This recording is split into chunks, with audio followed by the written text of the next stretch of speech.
Have you ever questioned the sacredness of blood in religious texts? As we journey through the labyrinth of faith, we often encounter elements that pique our curiosity. One such element is the significance of blood in religious contexts, a theme profoundly explored in Leviticus Chapter 17. This chapter, an integral part of the Holy Bible, offers a fascinating perspective on the sanctity of blood. So buckle up as we embark on a quest to illuminate the mysteries of faith. Today, we delve into the depths of Leviticus chapter 17, where it all begins. Leviticus chapter 17, a chapter that speaks volumes about the significance of blood and life. In this fascinating chapter, we begin with a mandate from God to Moses. The directive is clear. Any man of the house of Israel who slaughters an ox or a lamb or a goat in the camp, or who slaughters it outside the camp, must bring it to the entrance of the tent of meeting. The purpose? An offering to the Lord before the tabernacle of the Lord. This signifies that all life is sacred and must be respected. Moving on to the 3rd and 4th verses, we find a stern warning. Those who slaughter an animal without bringing it as an offering to the Lord will be cut off from his people. This is a potent reminder that all life is a gift from God, and taking it without due respect is a grave offense. As we traverse to the 5th verse, we find an explanation for this command. The purpose of this law was to stop the Israelites from offering sacrifices in the open fields. It aimed to ensure that they brought their sacrifices to the priest at the entrance of the tent of meeting to offer them as peace offerings to the Lord. In the succeeding verses, from 6 to 9, the emphasis on the sanctity of blood becomes evident.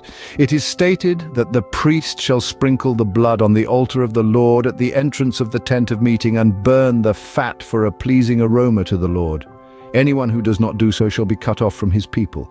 The theme of blood continues in verses 10 to 14, where a prohibition is made against eating any kind of blood, whether from bird or animal. This is because the life of every creature is its blood. Thus, whoever eats it shall be cut off. As we can see, the chapter is a strict guide for the Israelites on how to respect the sanctity of life. But why such a deep emphasis on blood in this chapter? Let us unfold that. In the text of Leviticus chapter 17, blood is more than a mere biological fluid. It symbolizes the essence of life, the profound vitality that pulses through every living being. This sacredness of blood, this divinely ordained respect for life, is mirrored in the commandments laid out in this chapter. The religious and societal norms of the time were profoundly influenced by these commandments. The prohibition against consuming blood, for instance, was not merely a dietary restriction. It was a testament to the respect for life, a clear demarcation of the boundary between the sacred and the profane. This reverence for blood, and by extension life, permeated every facet of society. It was a powerful reminder of the sanctity of life and the divine command to respect it. The blood thus becomes not just a physical entity, but a symbol of reverence, a token of life itself. Now let's bring together the lessons from Leviticus chapter 17. In this chapter, we unearth a trove of wisdom, a set of rules that are as profound as they are timeless. The first and perhaps the most striking point is the prohibition of blood consumption. This commandment given to the Israelites is clear, firm, and unwavering. The blood is the life. It carries a sacredness that must be respected, and thus it is not to be consumed. Moving along, we encounter the rules for animal sacrifices. A sense of order, a sense of ritual permeates these verses. The animal to be offered must be brought to the entrance of the tent of meeting to be accepted on behalf of the offerer. The act of sacrifice is not a careless one, but a thoughtful, deliberate act of worship.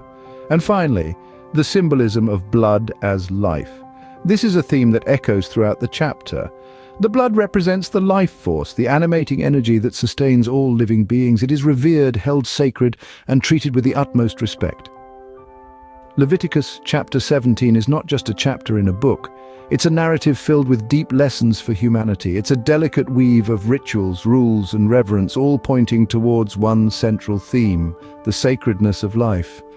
Leviticus chapter 17 thus serves as a profound reminder of the sacredness of life, symbolized through the reverence of blood.